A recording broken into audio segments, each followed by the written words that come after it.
How to fix Snapchat due to repeated failed attempts or other usual activity issue. Today in this video I'll show you exactly how to do that, so please follow up with me. First, you need to be in your browser and search for Snapchat support. Enter the first website right here, which is the official website by Snapchat. Once you'll be taken here, tap on Contact Us. Wait for a couple seconds. From these choices, choose I can't access my account. Another list of choices will appear in the bottom. Tap on I see an error message when I log in. Wait for a couple seconds. Once you be taken to this page, ignore everything and scroll down and tap on Yes right here.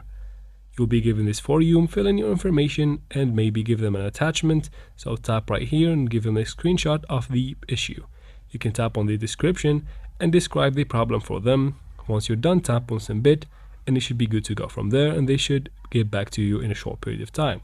Another thing you can try out is to wait for 15 to 20 minutes and try to log back in again, as the problem in the first place was you attempting to log in many times. And that is it for the video, guys. I hope this video was helpful. Please like and comment down below. Don't forget to subscribe for future videos like this one, and thank you very much for watching.